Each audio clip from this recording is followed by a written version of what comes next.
Hello दोस्तों, नमस्कार। आज हम आप लोगों को 28 मई की अपडेट दे रहे हैं, जिसमें आप लोग देख सकते हैं कि किस प्रकार से केदारनाथ यात्रा का जो रख-रखाव है, वो चल रहा है। और उसको मद्देनज़र रखते हुए यहाँ से जो पल-पल की अपडेटें हम आप लोगों को देते हैं, वो इसीलिए देते हैं ताकि आप लोग केदारनाथ यात्रा पर आएँ और आपको केदारनाथ यात्रा आने पर कोई भी दिक्कत ना हो। यहाँ से हम आप लोगों को मौसम की अपडेट, यात्रियों की अपडेट, गाड़ियों की अपडेट और रहन-सहन की अपडेट, खान-पान की अपडेट, प्रत्येक अपडेट को अपने ब्लॉग के माध्यम से आप लोगों को देते रहते हैं। तो आप लोग भी केदारनाथ यात्रा की ओर अवश्य ही आएँ, जहाँ से हम आप लोगों को दिखा रहे हैं कि रास्ते में आप देख सकते हैं कि हज़ारों कैंप लगे हुए हैं और इन कैंपों में आप लोगों को जो रहने की व्यवस्था है, वो उचित दामों पर मिल जाएगी। ₹200 से लेकर के और 4000 रुपये तक आप लोगों को अच्छी से अच्छी व्यवस्था और वीआईपी व्यवस्था यहाँ रहने को मिल जाएगी, जिसमें कोई भी दिक्कत नहीं है। तो आप लोग भी केदारनाथ यात्रा की ओर अवश्य आएँ, जिसमें आप लोग देख सकते हैं कि चारों ओर का जो नज़ारा है, किस प्रकार से दिलचस्प नज़ारा बनता जा रहा है केदारनाथ में। और इस प्रकार से यहाँ पर आप देख सकते हैं कि रास्ते से आगे बढ़ते हुए यहाँ का जो नज़ारा है, वो हम आप लोगों को दिखाने की कोशिश कर रहे हैं कि रास्ते में यहाँ पर एक छोटा-सा मंदिर है, जहाँ पर अंदर आप देख सकते हैं कि यहाँ पर हल्का-सा पानी का तालाब है और इस तालाब में पानी बहुत कम है। आज वर्तमान में आप देख सकते हैं कि जो पानी का कुंड है, वो बिल्कुल ना के बराबर हो चुका है और परसों तक यहाँ पानी था, लेकिन अब यहाँ पानी सूख चुका है। बहुत कम जो पानी की मात्रा है, वो हुई है। और अंदर आप देख सकते हैं कि एक लिंग है, जहाँ पर बाबा भैरवनाथ का ही एक अवशेष सामने है। और यहाँ से आप देख सकते हैं कि जो मंदिर प्रांगण से लेकर के यहाँ की जो प्राचीन कलाएँ हैं, वो भी हम आप लोगों को दिखा रहे हैं। किस प्रकार से पत्थर के ऊपर जो कलाकृति कर रखी है, उस कलाकृति को हम आप लोगों को दिखाने की कोशिश कर रहे हैं कि छोटे-छोटे मंदिरों की जो कलाएँ हैं, उन कलाओं को हम आप लोगों को दिखाने की कोशिश कर रहे हैं। तो आप लोग भी केदारनाथ यात्रा की ओर अवश्य आएँ। आप देख सकते हैं कि यहाँ कितने बड़े-बड़े लॉज बन रहे हैं।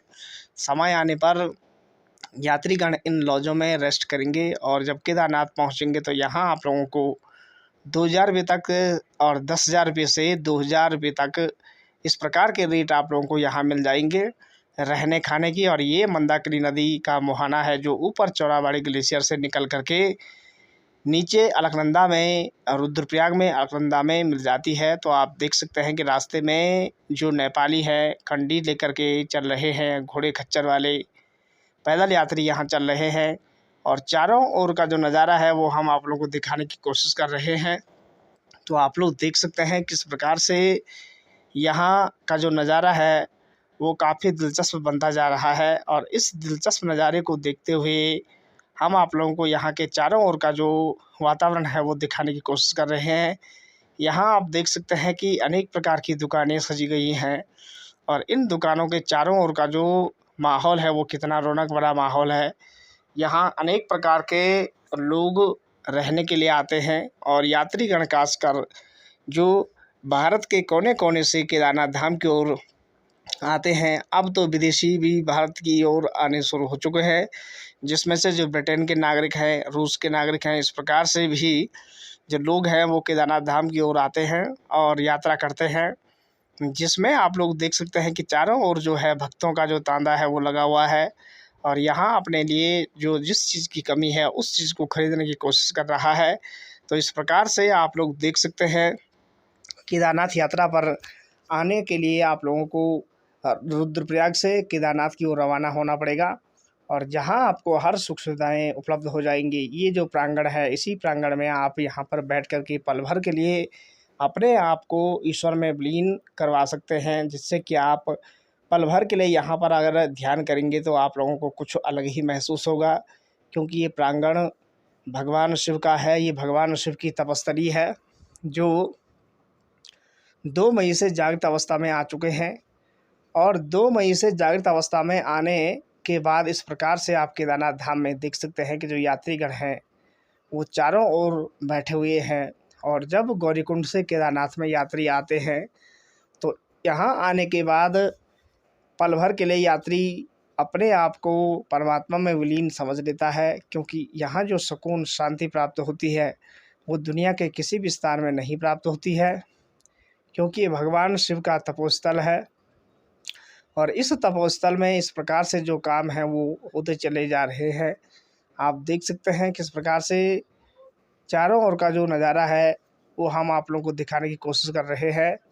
और केदारनाथ में पल पल यहाँ मौसम बदलता रहता है, जिसमें कि बारिश, बर्फबारी या कभी आंधी तूफान भी चल जाते हैं। चारों ओर आप देख सकते हैं कि जो ऊंची ऊंची पहाड़ियां हैं, उन ऊंची ऊंची पहाड़ियों के ऊपर जो बादल मंडरा रहे हैं, कुछ टाइम के बाद ये यहाँ बारिश करने में भी देर नहीं करते हैं, क्योंकि कैलाश का टॉप माहौल है। तो यहाँ बारिश होने में काफ़ी जल्दी मौसम परिवर्तन हो जाता है। और ये मुख्य पुल है, जिस मुख्य पुल से आगे बढ़ते हुए जो यात्रीगण हैं, आप इस प्रकार से मंदिर परिसर की ओर जाते हैं, जहाँ पर लाइन लगा करके आपको टोकन सिस्टम के द्वारा जो यात्रा है वो आपकी सफल होती है। और रास्ते में इस प्रकार से जो डोली है, डोली कंडी वाले आगे बढ़ते हैं, एक एक कदम इनके आगे बढ़ते हैं केदारनाथ की ओर। जो मेन मर्सिडीज गाड़ियाँ हैं वो यही हैं, यहाँ की रीढ़ की जो हड्डी है वो यहाँ के ये घोड़े खच्चर है। और ड्रोन कैमरा के जरिए जो तस्वीरें हम आप लोगों को दिखा रहे हैं, रास्ते में क्या माहौल है उस माहौल को हम आप लोगों को दिखाने की कोशिश कर रहे हैं।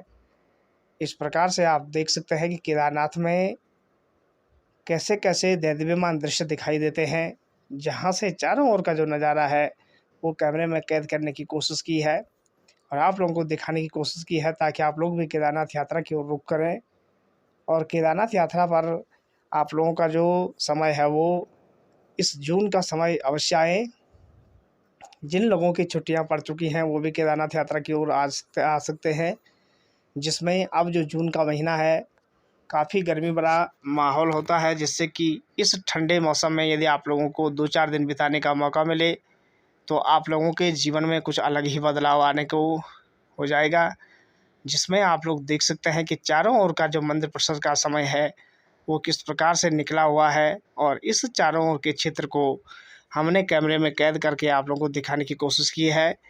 तो आप लोगों से अनुरोध है, वीडियो पसंद आए तो लाइक करें, सब्सक्राइब करें, शेयर करें। आर.के. पहाड़ी ब्लॉग को सर्च करें, देश दुनिया की ताज़ी अपडेटों को पाते रहें। इस प्रकार से आप देख सकते हैं कि जो केदारनाथ का क्षेत्र है वो किस प्रकार से आगे बढ़ता जाता है और यहाँ जो नज़रिया है वो देखने को कुछ अलग ही मिलता है। तो इस प्रकार के नज़रिए हम आप लोगों को दिखा रहे हैं, ताकि आप लोग भी केदारनाथ यात्रा की ओर आएँ और अपना रखरखाव बनाए रखें, ताकि आप लोगों को यात्रा पर आने पर कोई दिक्कत न हो। माहौल बिल्कुल साफ़ है और हल्की फुल्की बारिश कैलाश के क्षेत्र में होती रहती है, तो इसमें कोई बड़ी बात नहीं है, क्योंकि हिमालय क्षेत्र है। हिमालय क्षेत्र में मौसम बदलने में देर नहीं होता है। तो इस प्रकार से यहाँ की जो अपडेटें हैं वो हमने आज आप लोगों को इस ब्लॉग के माध्यम से दी है। और अब आप लोगों को जो अगला ब्लॉग आएगा उसमें यहाँ जो भी क्रियाएँ घटित होंगी उन क्रियाओं के बारे में आप लोगों को बताते रह जाएंगे। आप देख सकते हैं कि आज सुबह की जो ये दिलचस्प तस्वीरें हैं वो हम आप लोगों को दिखा रहे हैं। वीडियो पसंद आए तो लाइक करें, सब्सक्राइब करें, शेयर करें। धन्यवाद।